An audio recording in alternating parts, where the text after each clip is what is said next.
অনেকেই আমাকে বলেছেন, লিখেছেন, প্রতিক্রিয়া দিয়েছেন, দিল্লির ছাত্র আন্দোলন নিয়ে কোনো কথা কেন বলছি না।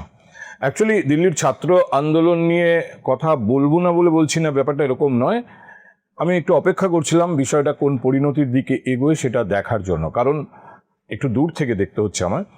তবে সেই প্রসঙ্গে আলোচনা শুরু করার আগে আপনাদের আজ কয়েকটা কথা বলি। যখন আমরা সাংবাদিকতায় আসি, এই পেশায় আসি, তখন কিন্তু আমাদের যারা সিনিয়র সাংবাদিক তারা শিখিয়েছিলেন যে সংবাদপত্রই বলুন বা টেলিভিশন চ্যানেলই বলুন, দুটো আলাদা জায়গা আছে দুটো কাজের জন্য। একটা হচ্ছে নিউজ, যে পার্টে শুধুমাত্র অবজেক্টিভ ইনফরমেশন দেওয়াটাই অ্যাকচুয়ালি একজন সাংবাদিকের উদ্দেশ্য হওয়া উচিত, সেখানে কোনো মন্তব্য নয়। মন্তব্য করার জায়গা হচ্ছে এডিটোরিয়াল, যেখানে একজন সাংবাদিক শুধু কোনো তথ্য নয়, তার সঙ্গে তার নিজের মন্তব্য, সে বিষয়ে তার নিজের কি মনে হয় সেই মন্তব্য জুড়ে দিতে পারে। That is ethics, journalistic ethics. আমরা এগুলো শিখেছিলাম। আজকাল তো নানা রকম ভাবে সাংবাদিকতার প্রসার অন্যরকম হয়েছে। সবাই যে সব কিছু শিখে সাংবাদিকতা করছেন ব্যাপারটা এরকম না, কিন্তু সেই বিতর্ককে পাশে সরিয়ে রেখে আমি আপনাদের এটুকু বলতে পারি যে হাই নিউজে যেরকম আমরা সংবাদ পরিবেশন করি, সেই সংবাদ সাধারণভাবে অবজেক্টিভ রাখার চেষ্টা করি আমরা, এবং নিরপেক্ষ অবশ্যই। যে তথ্য আমাদের সামনে এসছে সেই তথ্য ওই সংবাদের মাধ্যমে আপনাদের কাছে পৌঁছানোর চেষ্টা করি। কিন্তু থিঙ্ক হাই বেসিক্যালি এডিটোরিয়াল, এটা মন্তব্য করার জায়গা। তবে এখানেও আমি চেষ্টা করি আমার মন্তব্য মোটামুটিভাবে নিরপেক্ষ রাখতে, কোনো বিশেষ গোষ্ঠী, দল, ব্যক্তির দিকে যেন ইনক্লাইন্ড না হয়, সেটা আমার নিজের মনে হয়। কিন্তু সেক্ষেত্রে আমাদের চ্যানেলের যে মূল উদ্দেশ্য নিরপেক্ষভাবে তথ্য এবং এমনকি মন্তব্য পরিবেশন করা, সেটা একটা বড় কারণ। আমি যখন দেখি যে কোনো একটা বিষয় নিয়ে আমি যা বলেছি তার প্রেক্ষিতে যে কমেন্ট বক্সে মতামত এসছে, সেখানে কেউ আমাকে বিজেপির পক্ষে কথা বলার জন্য অভিযুক্ত করছেন, আবার কেউ বলছেন যে আপনি তো তৃণমূল কংগ্রেসের মমতা বন্দ্যোপাধ্যায়ের হয়ে ঝোল টানছেন। একই প্রোগ্রামে কমেন্ট বক্সে যখন এই দু ধরনের মন্তব্যই দেখি, তখন কোথাও মনে হয় যে না, তাহলে হয়তো আমি আমার যে চেষ্টা, সেই চেষ্টায় সফল হয়েছি, মোটামুটিভাবে একটা নিরপেক্ষ মন্তব্য করার চেষ্টা করেছি। আরও একটা বিষয় এখানে আপনাদের জানানো দরকার। আমি এর আগেও আপনাদের বলেছি যে আমি কোনো একটা বিষয়ে কিছু একটা বলছি মানে সেটা আপনাদেরকে একেবারে সঙ্গে সঙ্গে বিশ্বাস করতে হবে বা সেটার ওপরেই আপনারা নির্ভর করুন, সেটাই একমাত্র সত্য, আর কোনো সত্য নেই, বিষয়টা এরকম নয়। আমি একটা দৃষ্টিভঙ্গিতে কোনো একটা বিষয়কে দেখে তার একটা আমার দৃষ্টিভঙ্গি অনুযায়ী তার একটা ধরন আপনাদের সামনে রাখার চেষ্টা করি, কিন্তু একই সঙ্গে আমি নিয়মিত অনুসরণ করি আপনাদের প্রতিক্রিয়া। কমেন্ট বক্সে আপনারা কি লিখছেন সেখান থেকে আমি বোঝার চেষ্টা করি যে খুব যুক্তিসঙ্গতভাবে আমার বক্তব্য কেউ খণ্ডন করেছেন কিনা। আমার কাছে এটা অত্যন্ত প্রয়োজনীয়, এবং যদি সেরকম দেখি তাহলে সেটাকে আমি অ্যাকসেপ্ট করি, আমার দৃষ্টিভঙ্গিকেও পরিবর্তন করি, অ্যামেন্ড করি, এবং দরকার হলে সেটা নিয়ে আবারও কথা বলি। আপনারা জানেন সেটা কোনো একটা বিষয়ে জাস্ট আমার মতো করে আপনাদের সামনে রাখা এবং আপনাদের উপর চাপিয়ে দেওয়া আমার মোটেই উদ্দেশ্য না। এটা একটা খোলামেলা আলোচনা। আমার উদ্দেশ্য থাকে যে কোনো বিষয়কে একটা সাধারণ দৃষ্টিতে কেউ একজন দেখছেন, তার একরকম মনে হচ্ছে, আমি একটু ক্রিটিক্যাল দৃষ্টিতে সেটা দেখার চেষ্টা করি।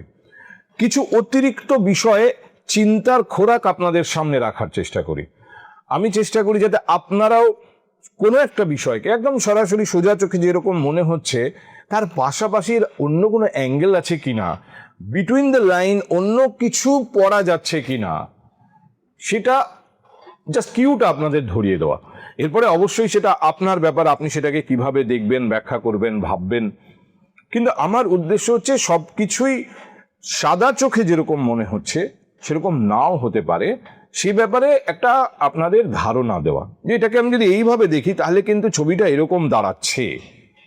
আমরা কোনো নির্দিষ্ট সিদ্ধান্তে পৌঁছচ্ছি না, শুধু আপনাদের সামনে রাখার চেষ্টা করছি যে বিষয়টিকে আপনি ডান দিক থেকে দেখছেন, তাতে আপনার এরকম মনে হচ্ছে আমি একটু বাঁ দিক থেকে দেখছি, আপনি নিচের থেকে দেখছেন, আপনার এরকম মনে হচ্ছে আমি একটু ওপর থেকে দেখছি।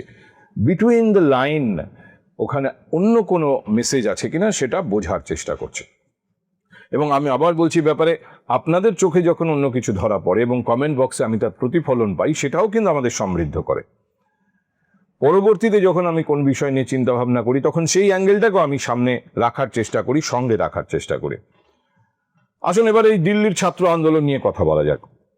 মোদী সরকারের বিরুদ্ধে ছাত্রদের আন্দোলন এবারই কিন্তু প্রথম নয়। 2016তেই রোহিত ভেমুলার মৃত্যুর কথা আপনাদের অনেকের মনে আছে। তার প্রতিবাদেও কিন্তু দিল্লিতে ছাত্র আন্দোলন হয়েছিল। আর এই প্রশ্ন ফাঁসের ইস্যুতেও এর আগে আন্দোলন হয়েছে। এমনকি জেএনইউতে প্রশ্ন ফাঁসের ইস্যুতে আন্দোলন হয়েছিল বোধহয় কয়েক মাসের মধ্যেই। 24 সালেও এই নিটের প্রশ্ন ফাঁস নিয়ে দিল্লিতে আন্দোলন হয়েছিল। ফলে ছাত্র আন্দোলন প্রথমবার হচ্ছে এরকম নয়। এবং বড় আন্দোলন সবসময় শুধু ছাত্রদের নয়, কৃষকদের আন্দোলনের কথা মনে আছে। কিন্তু এবারের এই ছাত্র আন্দোলন স্পেশাল কেন? ওই ককরোচ পার্টি করছে বলে? অনেকের পেছনে মার্কিন লগ্নির গন্ধ পাচ্ছেন। অনেকেই বলছেন যে, এমনকি আরএসএস এর অফিসিয়াল স্টেটমেন্ট দেখুন, সেখানে বলা আছে ডিপ স্টেটের ইনভেস্টমেন্ট আছে, হয়তো ছাত্রদের খেপিয়ে তোলা হচ্ছে সরকারের বিরুদ্ধে। আর দেখুন, নেপালে, বাংলাদেশে এই ধরনের যুব আন্দোলনের ফলে কিন্তু সরকার বদলেছে। ফলে তারপরে যখন দিল্লিতেও এই ধরনের আন্দোলন দেখা যাচ্ছে, তখন সিমিলারিটি আছে কিনা সেটা তো লোকে দেখবেই, দেখার চেষ্টা করবেই। এর মধ্যে কিন্তু অস্বাভাবিক কিছু নয়। একজন মানুষের নির্দিষ্ট একটা রাজনৈতিক চিন্তা ভাবনা থাকেই, একদম স্বাভাবিক সেটা। সেই রাজনৈতিক চিন্তা ভাবনা কারুর ক্ষেত্রে বাম দিক ঘেঁষা হতে পারে, কারুর ক্ষেত্রে ডান দিক ঘেঁষা হতে পারে। এটা না থাকাটাই অস্বাভাবিক। এমনকি আমি যখন একজন ইন্ডিভিজুয়াল, আমারও নির্দিষ্ট একটা রাজনৈতিক চিন্তা ভাবনা আছে। যদিও আমি যখন কোনো বিষয় নিয়ে থিঙ্ক হাইতে কথা বলি, আমি চেষ্টা করি আমার ব্যক্তিগত মতামত যেন প্রতিফলিত না হয়। কিন্তু আমারও ব্যক্তিগত মতামত আছে, আপনাদের প্রত্যেকের আছে। এবং আপনারা যখন কমেন্ট করেন, তখন সেই জায়গা থেকে, সেই পার্সপেক্টিভ থেকে আপনারা কমেন্ট করতে পারেন। এ ব্যাপারেও কোনো অন্যায় নেই, এটাই স্বাভাবিক। আপনি একজন ইন্ডিভিজুয়াল হিসেবে কমেন্ট করছেন এবং সেটাই অ্যাকসেপ্টেবল, আমরা সেটাকে অ্যাকসেপ্টই করতে চাই। ফলে এখানে যে যদি কেউ বলেন এর পেছনে ডিপ স্টেটের টাকা আছে, এর পেছনে মার্কিন লগ্নি আছে, মোদী সরকারকে ডিস্টেবিলাইজ করার চেষ্টা হচ্ছে, অস্বাভাবিক কিছু নেই। তিনি তার পার্সপেক্টিভ থেকে বিষয়টিকে ওইভাবে দেখছেন। এবার যেমন ধরুন, ইতিমধ্যেই দেশের নানা প্রান্তের মানুষ সহানুভূতি জানিয়েছেন এই ধরনের আন্দোলনের ক্ষেত্রে। এটাও নতুন কিছু না, সেলিব্রিটিরা মুখ খুলেছেন। সেখানে অবশ্য মিশ্র প্রতিক্রিয়া, কিন্তু মুখটা খুলতে শুরু করেছেন। আমরা একটু পেছন ফিরি, গত 12 বছরে এই ধরনের আন্দোলন, বড় আন্দোলন, যেগুলো মোদী সরকারকে রীতিমতো একটা ঝাঁকিয়ে দিয়েছে বলা যায়, এরকম বড় আন্দোলনের দু একটা ইতিহাসের আন্দোলনকে টেনে এনে একটু কথা বলি। আপনারা বলতে পারেন যে এটার কি প্রয়োজন আছে? দেখুন, যে কোনো আন্দোলনকে বুঝতে গেলে আমাদের কিন্তু একটু হিস্টোরিক্যাল পার্সপেক্টিভ বুঝতে হবে। এই ধরনের আর কি আন্দোলন হয়েছিল, তার কি ফলাফল হয়েছিল, সেই আন্দোলনের পিছনে কারা ছিল, সামনে কারা ছিল, সরকার কি প্রতিক্রিয়া দিয়েছিল। আন্দোলনই ছাত্র আন্দোলনও আন্দোলন, কৃষক আন্দোলনও আন্দোলন। আমি আপনাদের প্রথমেই বলবো, 2019-20 সিএএ এবং এনআরসির বিরুদ্ধে যে বিশাল আন্দোলনটা হয়েছিল, যেটা গোটা দেশের দৃষ্টি আকর্ষণ করেছিল, এবং প্রাথমিকভাবে জামিয়া মিলিয়া বা অন্য কিছু জেএনইউতে হয়েছিল, বেশ কিছু এরকম ধরনের ইউনিভার্সিটিতে এই ব্যাপারটা ছাত্রদের পক্ষ থেকে প্রথম প্রোটেস্টের আকারে সামনে এসেছিল। একদম শেষে যেটা অন্যরকম চেহারা নিয়েছিল, ডাইমেনশন চেঞ্জ করে দিয়েছিল পুরো বিষয়টা, সেটা হচ্ছে নয়াদিল্লির শাহিনবাগে মুসলিম মহিলাদের অবস্থান।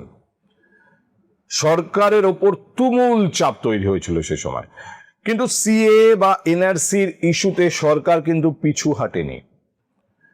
তখন ওই আন্দোলন আলটিমেটলি স্থগিত হয়ে যায়, কারণ কোভিড এসে পড়েছিল, হঠাৎ করে লকডাউন হয়ে গিয়েছিল গোটা দেশে।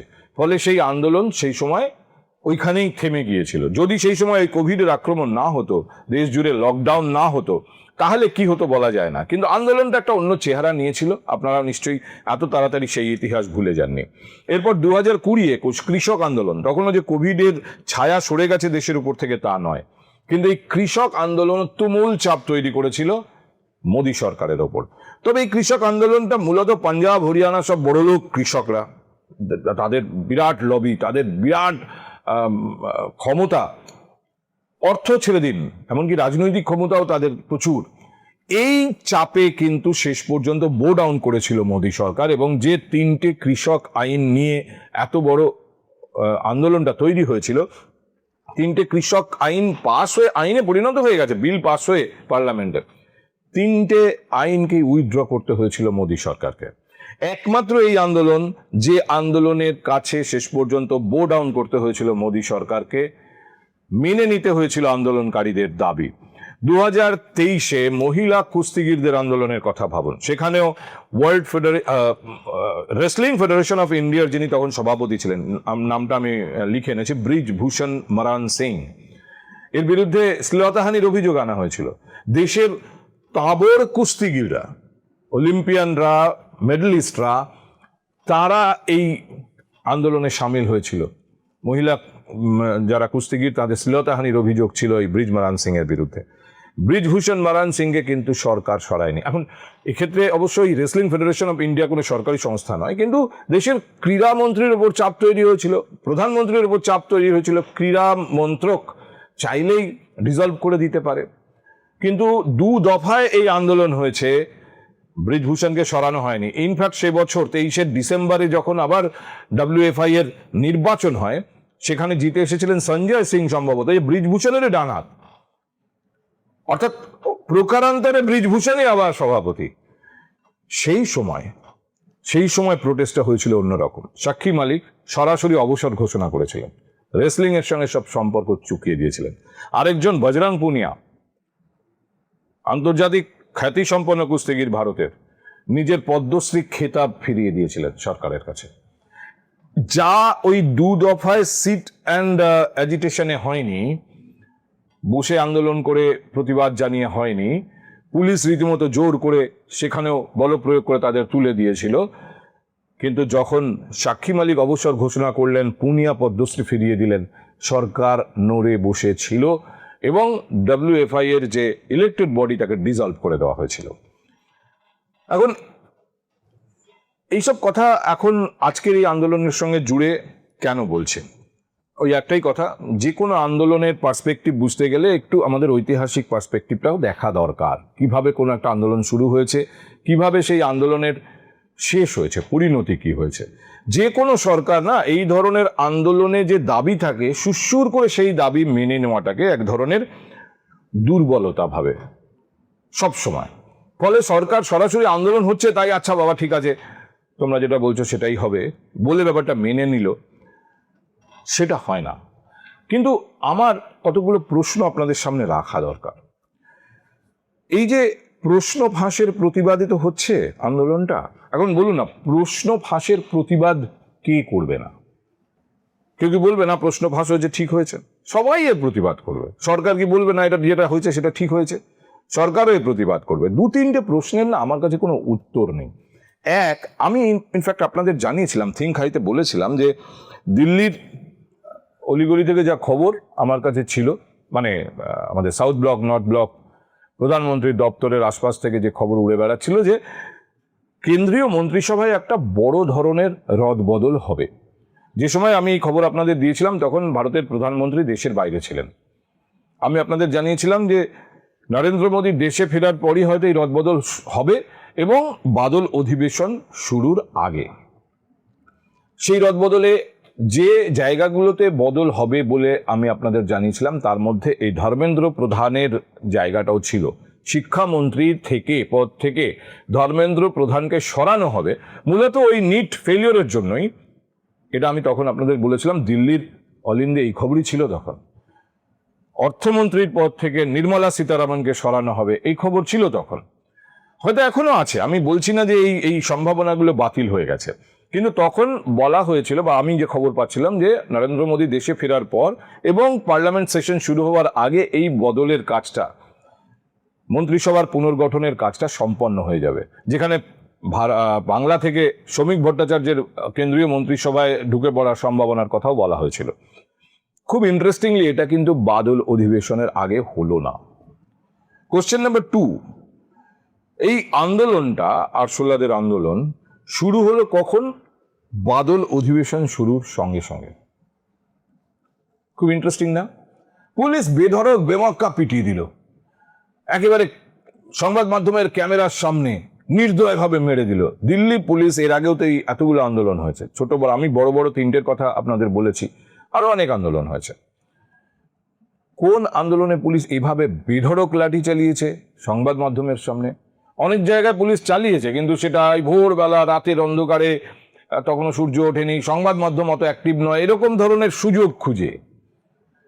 কিন্তু এভাবে সংবাদ মাধ্যমের ক্যামেরার সামনে বেধড়ক লাঠি চালিয়ে দিল দিল্লি পুলিশ। দিল্লি পুলিশ জানে না যে এই ধরনের ছবি যত ছড়াবে তত এদের প্রতি মানুষের সহানুভূতি বাড়বে, দেশের মানুষের সহানুভূতি বাড়বে। দিল্লি পুলিশ যারা পরিচালনা করেন তাদের কি এতটাই বোধের অভাব? নিশ্চয়ই তারা এইসব ভেবেই তারপরেই এই সিদ্ধান্ত নিয়েছেন না পেটাবো। কেন হঠাৎ এরকম সিদ্ধান্ত নেওয়ার কারণ কি? দেখুন, এই আন্দোলনটাকে একটু রাজনৈতিক দিক থেকে দেখুন তো। কোন রাজনৈতিক দিক, এই প্রশ্ন করবেন তো? ইনফ্যাক্ট এই ককরোচ পার্টি তো কোনো রাজনৈতিক দল নয়। তাহলে এর উত্তর হচ্ছে এর কোনো রাজনৈতিক দিক নেই, কারণ এই আন্দোলনটা রাজনৈতিক দলের আন্দোলনই নয়।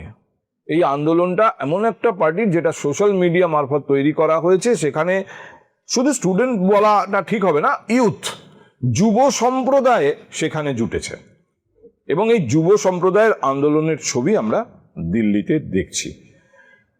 যারা আন্দোলন করছে, এই যে ককরোচ পার্টি যার নেতৃত্বে আন্দোলন হচ্ছে, এদের কোনো পলিটিক্যাল আইডিওলজি নেই, এদের কোনো পলিটিক্যাল অ্যাম্বিশন নেই। আর এখান থেকেই আপনাদের বুঝতে হবে যে they are not a threat to any political party. যাদের পলিটিক্যাল অ্যাম্বিশন নেই, যারা সক্রিয় রাজনীতিতে এসে ঢুকতে চায় না, তারা কোনো অন্য সক্রিয় রাজনৈতিক দলের রাজনৈতিক প্রতিপক্ষ হতেই পারে না। দে আর নট পলিটিক্যাল অপোনেন্ট। এটা সম্পূর্ণভাবে একটা অরাজনৈতিক আন্দোলন। কিন্তু পলিটিক্যাল ইম্প্যাক্ট কি হলো না? খুব ভালোভাবে হলো, এবং কি হলো সেদিকে আপনাদের দৃষ্টি আমি আকর্ষণ করতে চাইব। মোদী সরকারের বিরুদ্ধে, বিজেপি সরকারের বিরুদ্ধে সক্রিয় রাজনৈতিক দল এবং সক্রিয় রাজনৈতিক নেতারা আছেন। ইন্ডিয়া জোট বলে একটা প্ল্যাটফর্মও তৈরি হয়েছে। এই জোটের যারা নেতা, কংগ্রেসের ধরুন রাহুল গান্ধী, ওদিকে সমাজবাদী পার্টির অখিলেশ যাদব, এরা গিয়ে কি করছেন? এই ককরোচ জনতা পার্টির সমর্থনে প্রধানমন্ত্রীর বাসভবনের সামনে গিয়ে অ্যাজিটেট করছে।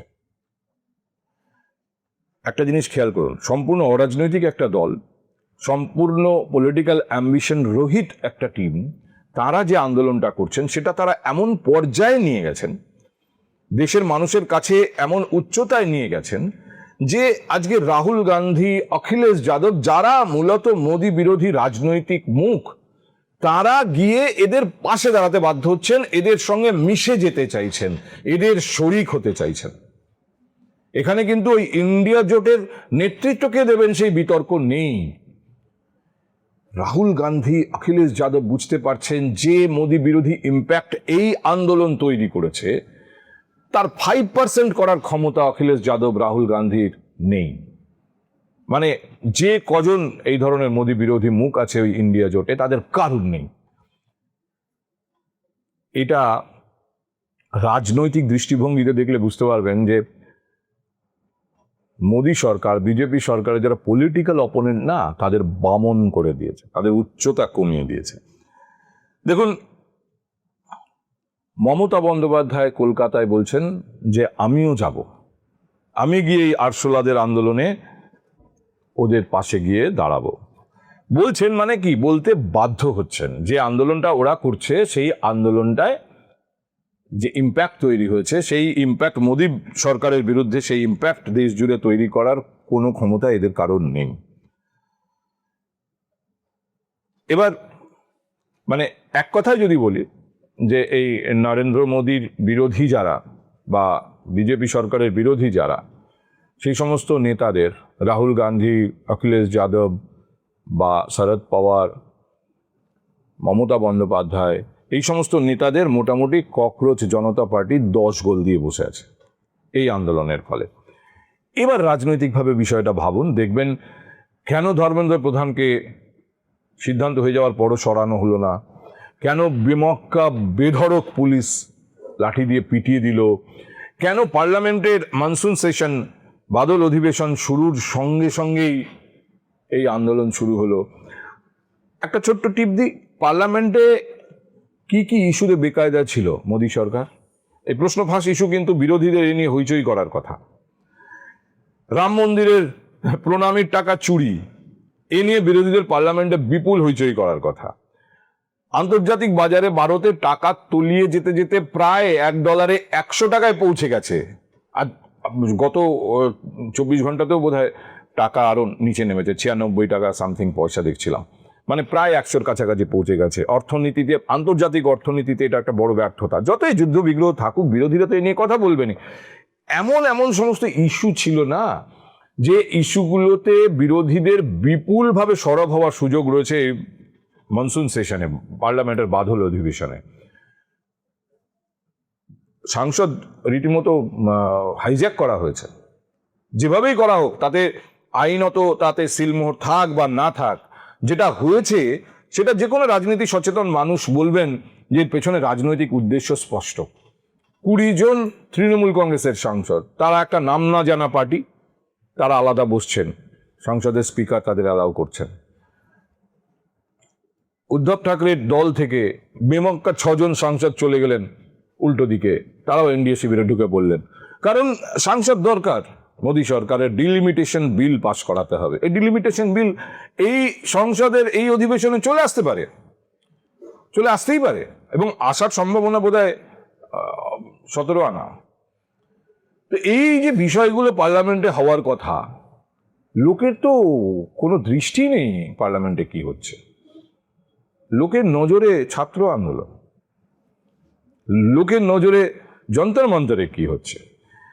জাস্ট আমি আপনাদের অনুরোধ করব এটা এইভাবে ভাবতে যে এই ছাত্র আন্দোলন কি সত্যি মোদী সরকারকে বেকায়দায় ফেলছে, নাকি ছবিটা অ্যাকচুয়ালি উল্টো। আমরা এমন দিক থেকে দেখছি যে আমাদের একটা মিরর ইমেজ দেখতে হচ্ছে, কিন্তু অ্যাকচুয়াল ইমেজটা আমাদের চোখের আড়ালে থেকে যাচ্ছে। আমি আপনাদের কোনো বিষয়ে চাপিয়ে দিচ্ছি না, আমি শুধু আপনাদের সামনে কতগুলো পার্সপেক্টিভ রাখলাম।